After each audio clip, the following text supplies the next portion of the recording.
சற்று முன் கிடைக்கப்பெற்ற மிக மிக முக்கியமான செய்தி ஒன்று வெளியாகி உள்ளது. அனைத்திந்திய அண்ணா திராவிட முன்னேற்ற கழகத்தில் ஓபிஎஸ் அவர்கள் இணைவது எந்த ஒரு பிரச்சனையும் கிடையாது என்று எடப்பாடி பழனிசாமி அவர்கள் கூறிவிட்டதாக பாஜகவின் தற்பொழுது மாநில தலைவராக இருக்கக்கூடிய நயினார் நாகேந்திரன் அவர்களிடம் இருந்து தகவல்கள் கிடைக்கப்பெற்றுள்ளது.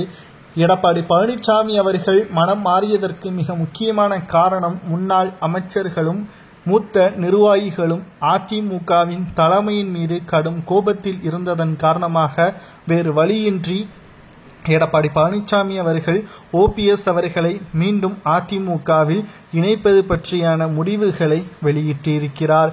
கடைசியில் எடப்பாடி பழனிசாமி அவர்கள் செங்கோட்டையனிடம் மன்னிப்பு கேட்கும் விதமாகவே மாறிவிட்டதை நம்மால் பார்க்க முடிகிறது. பாஜக என்னதான் எடப்பாடி பழனிசாமி அவர்கள் தனியாக டெல்லிக்கு சென்று அமித்ஷா காலில் விழுந்தாலும் அதிமுகவின் ஒற்றுமை இல்லை என்றால் பாஜக கூட்டணி வைப்பதும் எந்த ஒரு பயனும் இல்லை, தோல்வி மட்டும்தான் கிடைக்கும். அதிமுகவில் ஓபிஎஸ்ஸின் அணி, சசிகலாவின் அணி, டிடிவி தினகரனின் அணி, செங்கோட்டையின் அணி என்று பிரிந்து கிடப்பதால் நிச்சயம் வெற்றி வாய்ப்பு என்பது கிடையாது. ஒற்றுமையுடன் ஒரே கட்சியாக செயல்பட்டால் மட்டும்தான் வெற்றி வாய்ப்பை பெற முடியும் என்று அமித்ஷா அவர்களும் தெரிவித்திருந்தார்.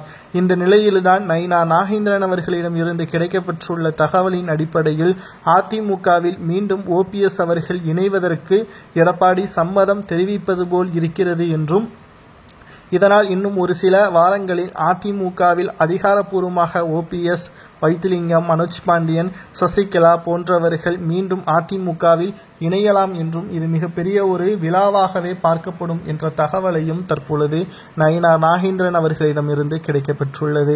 மேலும் எப்ப வேண்டுமானாலும் அந்தர்பல்ட்டி அடிக்கக்கூடிய எடப்பாடி பழனிசாமி அவர்கள் திடீரென்று மனம் மாறுவாரா என்பதையும் பொறுத்திருந்து பார்க்கலாம். உங்களது கருத்துக்களை கூறுங்கள். அதிமுக வெற்றியடைய வேண்டும் என்று செங்கோட்டையன் அவர்கள் கூறிதான் தற்பொழுது எடப்பாடி மனம் மாறினாரா, அல்லது தனக்கு சிறைக்கு செல்லக்கூடிய ஒரு சூழல் பாஜகவினால் ஏற்படும் என்ற பயத்தின் காரணமாக எடப்பாடி பழனிசாமி அவர்கள் மனம் மாறினாரா என்பதை மட்டும் அதிமுகவின் உண்மையான தொண்டர்கள் கமெண்ட் வாயிலாக கூறுங்கள்.